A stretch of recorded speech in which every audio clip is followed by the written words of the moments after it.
उलमा किराम, सादात किराम, बुजुर्गों, दोस्तों, अलग अलग इलाके से आए हुए महानुभाव, अस्सलाम वालेकुम व रहमतुल्लाहि व बरकातुहू। एक बार दरूद पाक का नजराना पेश करें। अल्लाहुम्मा सल्ली अला सय्यदना मौलाना मुहम्मदिन बारिक व सल्लिम सलातु व सलाम अलैका या रसूलल्लाह। सैयद हाजी मोहम्मद शफी बापू मेमोरियल ट्रस्ट और परिश्रम एजुकेशनल वेलफेयर सोसाइटी की तरफ से आज ये दूसरा समूह शादी यानी इज्तिमाई शादी का प्रोग्राम अंजाम पजीर हुआ। अल्लाह तबारक व तआला आज के इस प्रोग्राम को कबूल फरमाए। वैसे तकरीर का मौका नहीं है कि कोई लंबी चौड़ी तकरीर की जाए, गर्मी का माहौल भी है और काफी देर से आप हजरात यहाँ पर मौजूद हैं। मैं शादी के मुतालिक एक दो बातें बता करके रुखसत होना चाहूंगा। निकाह जो है वो इस्लाम में इबादत है, कभी तो फर्ज है और अक्सर सुन्नत। और इमाम अहमद की रिवायत से अबू दाऊद के नजदीक निकाह वाजिब है। रसूल पाक सल्लल्लाहु ताला अलैहि वसल्लम ने इरशाद फरमाया, जिसने निकाह कर लिया उसने अपना आधा दीन महफूज कर लिया। दूसरा फरमान नबी है, अल्लाह के रसूल ने फरमाया, जिसने निकाह कर लिया उसने अपना आधा ईमान महफूज कर लिया। निकाह का मतलब क्या है आप जानते हो? निकाह का मीनिंग, निकाह का माना क्या है? निकाह का मतलब है मिल जाना, एक हो जाना।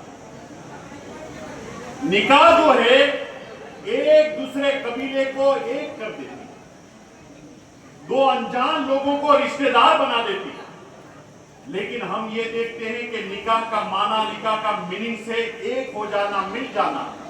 लेकिन आजकल माहौल ये हो चुका है, निकाह का काम है मिलाना, लेकिन निकाह के बाद कुछ ऐसे मसाइल पैदा हो जाते हैं कि दो कबीले दूर हो जाते हैं, दो भाई दूर हो जाते हैं, दो बहनें दूर हो जाती हैं, दो रिश्तेदार दूर हो जाते हैं। इसकी वजह क्या है?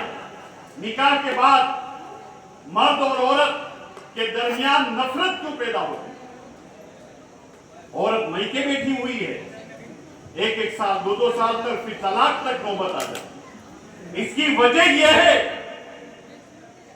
कि हमारे अंदर, औरत और मर्द के अंदर दीनदारी नहीं है, इस्लाम की तालीम नहीं है। अल्लाह के रसूल सल्लल्लाहु ताला अलैहि वसल्लम ने इरशाद फरमाया लड़के वालों से कि जब अपने लड़के के लिए लड़की ढूंढो, लड़की तलाश करो, तो उसमें तीन बातें देखो। पहली चीज क्या है? लड़की खूबसूरत हो। दूसरी चीज क्या है? अच्छे खानदान की हो, अच्छे घराने की हो। और तीसरी चीज क्या है? लड़की दीनदार हो, यानी कुरान, हदीस, मसले मसाइल को जानने वाली। तो ये लड़की के लिए हो गया। अब लड़के वालों, लड़की वालों के लिए अल्लाह के रसूल ने फरमाया, जब अपनी लड़की के लिए लड़का तलाश करो तो उसमें भी तीन बातें देखो। पहली चीज लड़के में क्या देखनी है कि लड़का तंदुरुस्त हो, क्योंकि जिंदगी की बहार तंदुरुस्ती से। दूसरी चीज है लड़का हुनरमंद हो कि कमाकर अपनी बीवी बच्चों को पाल सके। और तीसरी चीज है कि लड़का दीनदार होना चाहिए, कुरान का जानने वाला होना चाहिए, हदीस और मसले मसाइल का जानने वाला होना चाहिए। दोनों में कॉमन की चीज क्या है? दीनदारी। यानी लड़की भी दीनदार होनी चाहिए और लड़का भी दीनदार होना चाहिए। इसलिए कि जब तक दीन की तालीम नहीं है, शादी के बाद लड़के को मालूम नहीं है कि लड़की के क्या हुकूक है, लड़की को मालूम नहीं है कि लड़के के क्या हुकूक है। इसलिए घर में तनाव पैदा होता है, फितना पैदा होता है। शादी के बाद लड़की मैके जाती है, विदा होकर के सास बहू का झगड़ा, ननद के साथ टकराव, घर वालों के साथ तनाव। इसकी वजह क्या है कि दीनदारी। इसलिए अल्लाह के रसूल सल्लल्लाहु ताला अलैहि वसल्लम ने और कुरान ने इरशाद फरमाया, हुन्ना लिबासुल लकुम व अंतुम लिबासुल लहुन्ना, यानी मर्द औरत का लिबास है और औरत अपने मर्द का लिबास है। कुरान ने मियां बीवी को एक दूसरे का लिबास बताया। और हुजूर ने क्या फरमाया? हुकूक की तालीम दी है कि शादी के बाद एक मर्द के ऊपर अपने बीवी के हुकूक क्या है। हुजूर ने इरशाद फरमाया, एक साहबी आए हुजूर के पास, या रसूलल्लाह मेरी निकाह हो गई, मेरी शादी हो गई, अब मेरी बीवी के हुकूक मुझ पर क्या है, मेरी दुल्हन के मुझ पर हुकूक क्या है? हुजूर ने फरमाया तुम खाना खाओ, अच्छे से अच्छा अपनी बीवी को भी अच्छा खाना खिलाओ, ये पहला हक है।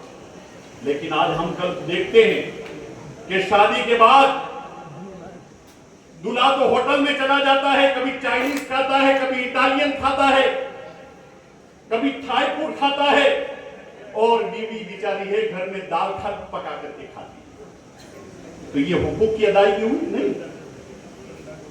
तुम शादी के बाद अपने दोस्तों के साथ होटलों में, बड़े बड़े रेस्टोरेंट में जाके मजे उड़ाओ, और तुम्हारी बीवी घर में दाल खाए, सब्जी खाए, ये कैसा इंसाफ है? तो हुजूर ने फरमाया तुम जैसा खाना खाओ ऐसा खाना अपनी बीवी को भी खिलाओ। दूसरी चीज, तुम जैसे कपड़े पहनो ऐसे कपड़े अपनी बीवी को भी पहनाओ। तुम 2000 का टी शर्ट पहनो, 4000 की जींस पहनो, और बीवी बेचारी ईद के दिन अगर कपड़े मांगे तो उसको 1000 रुपया पकड़ा दो, जाओ कपड़ा खरीद करके ले आओ। तू 5000 की जोड़ी पहन रहा है और बीवी को 1000 रुपये का ड्रेस पहना रहा है, ये कौन सा इंसाफ है? ये इंसाफ नहीं है। ये सब तालीम न होने की बुनियाद पर है। अगर तालीम होती तो कभी भी तू जैसे कपड़े पहनता जितने के उतने अपनी बीवी को पहना, तू जैसा खाना खाता अपनी बीवी को खाना खिला। और तीसरी चीज अल्लाह के रसूल ने इरशाद फरमाई, जो हमारे समाज में बहुत ही बढ़ चढ़ करके ये हो रहा है, अल्लाह के रसूल ने इरशाद फरमाया अपनी बीवी के ऊपर हाथ न उठाओ, उसको गाली गलौज न करो। शादी के बाद क्या बीवी को गुलाम समझते हो कि उसके ऊपर हाथ उठाते हो, उसको गाली गलौज करते हो, उसके माँ बाप को लेकर के ताने मारते हो?